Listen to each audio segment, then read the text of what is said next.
Assalamualaikum warahmatullahi wabarakatuh. Perkenalkan, nama saya Muhammad Emil Mustafa dengan NIM 301240032 dari program studi Teknik Informatika Universitas Balai Bandung. Nah, jadi pada video kali ini saya akan mempresentasikan tugas UAS TBO atau Otomata dan Teori Bahasa dengan judul Implementasi Deterministic Finite Automata untuk validasi format passenger name record simulasi berbasis web. Nah, pada presentasi kali ini saya akan menjelaskan latar belakang studi kasus, konsep DEWA yang digunakan, rancangan automata, demonstrasi aplikasi web, hingga hasil pengujian dan kesimpulan penelitian. Nah, sebelum masuk ke aplikasi, saya akan menjelaskan terlebih dahulu studi kasus yang saya pilih. Passenger Name Record atau PNR merupakan kode reservasi yang digunakan dalam sistem pemesanan tiket pesawat. Melalui kode tersebut, sistem dapat menghubungkan data penumpang dengan informasi reservasi yang telah dibuat. Setelah melakukan studi literatur dan observasi terhadap beberapa maskapai penerbangan, saya menemukan bahwa format PNR tidak memiliki standar yang sama. Setiap maskapai ataupun sistem reservasi memiliki aturan penulisan yang berbeda. Oleh karena itu, penelitian ini tidak menggunakan format milik maskapai tertentu, melainkan membuat format simulasi agar tetap bersifat akademis dan tidak meniru sistem komersial. Format simulasi yang digunakan untuk kali ini saya menggunakan LLDDLL atau dua karakter pertama itu adalah huruf kapital atau LL itu letter. Terus dua karakter berikutnya adalah angka. Nah, si Dede itu adalah digit angka gitu. Dan dua karakter terakhir kembali berupa huruf kapital. Contohnya AB12CD. Ini akan dianggap valid. Sedangkan AI 889A itu dianggap tidak valid karena huruf kelima yang seharusnya huruf bukan angka. Nah, kita ke DFA-nya dulu. Pada penelitian ini saya menggunakan deterministic finite automata DFA. Nah, DFA itu salah satu jenis finite automata yang memiliki karakteristik bahwa setiap state hanya memiliki satu transisi untuk setiap simbol masukan. Sebelum membuat aplikasi, saya terlebih dahulu merancang DFA secara formal. Komponen DFA-nya itu himpunan state atau key, alfabet atau sigma, fungsi transisi data, state awal, key 0, serta himpunan state akhir yaitu F. Nah, jadi awalnya itu dari state awal key 0. Nah, terus masuk ke key 1, key 2, key 3, key 4, key 5, key 6 sebagai accept state atau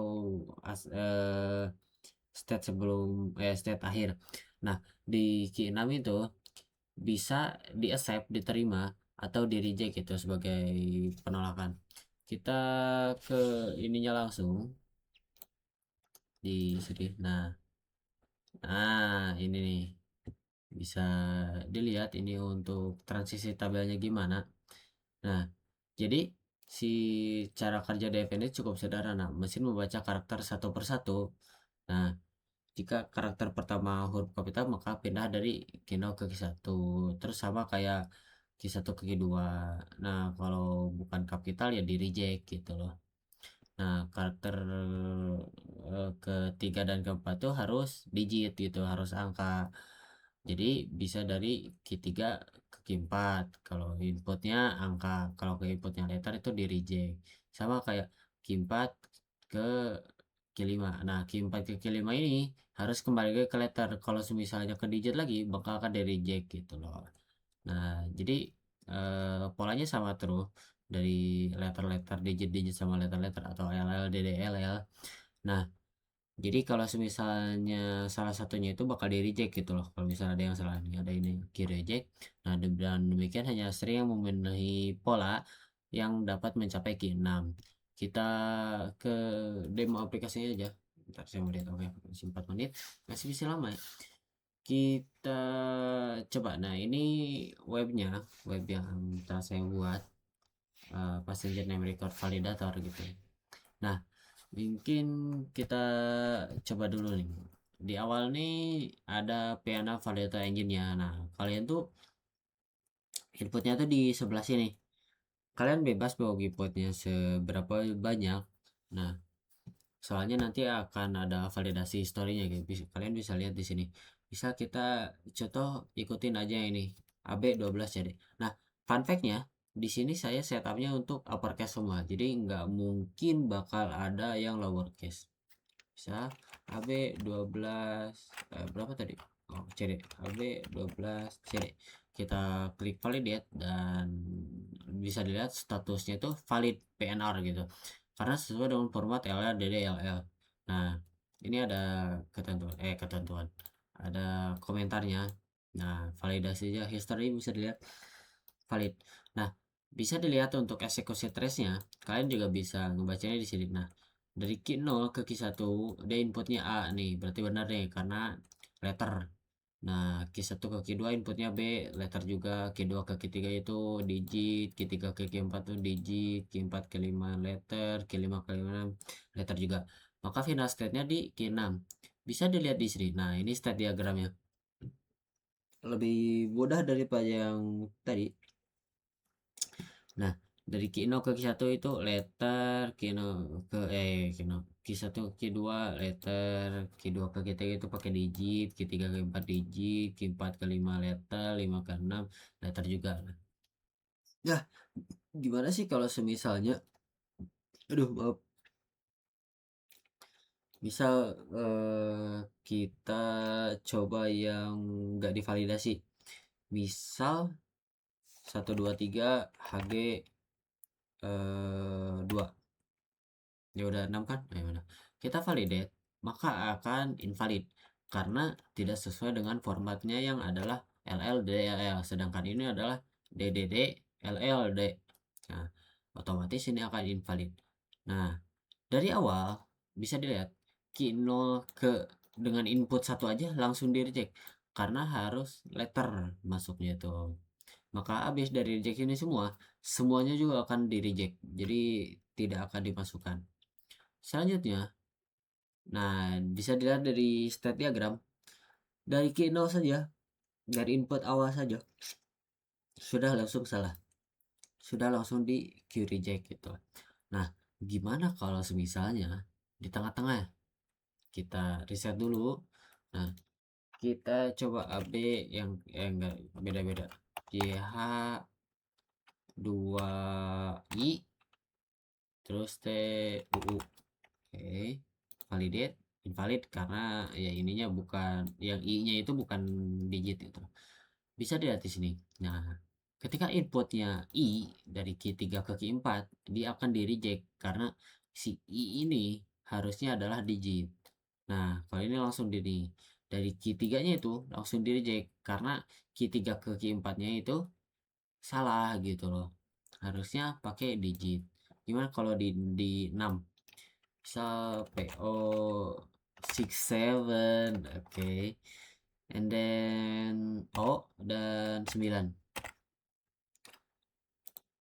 salah karena ya emang di akhirnya gitu salah. Nah wish. Nah ini di key 5 ke key 6 nya yang mana state akhir itu bakal di reject karena ini harusnya letter.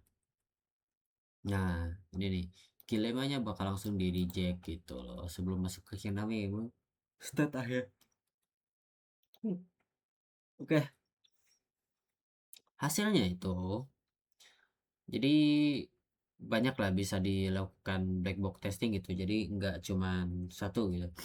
Nah, metode ini dipilih karena pengujian dilakukan dari sudut pengguna ya, jadi nggak ngeliatin untuk implementasi kode program. Nah, jadi ada beberapa data saya ngujinya tuh ntar saya berapa ya di sini 15 data dan ada valid dan invalidnya. Nah, rata-rata dari 6 sampai 15 invalid dengan masing-masing ya ada ininya sendiri gitu. Ini ada yang lowercase, ini ada special letter gitu dan lain-lain. Ini bahkan nggak lengkap gitu loh. Nah,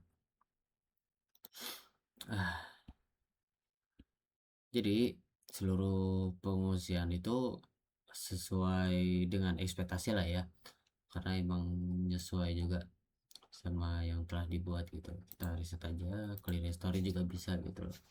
Nah, kesimpulannya Si DFI ini tuh berhasil diimplementasikan pada aplikasi web untuk melakukan validasi format passenger name record simulasi.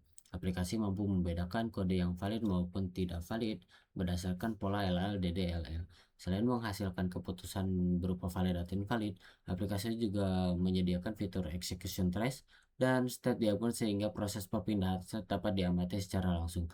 Dengan demikian, aplikasi juga menyediakan fitur execution trace dan state diagram itu secara tidak langsung itu memudahkan untuk user membaca gitu, biar ternyata apa sih gimana di belakangnya.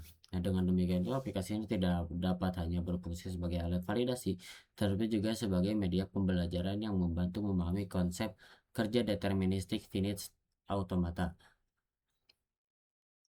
Nah, kekurangannya itu format PNL itu masih simulasi gitu, karena setiap maskapai itu dia punya format PNL beda-beda. Ada yang full letter, ada yang mix kayak yang saya punya.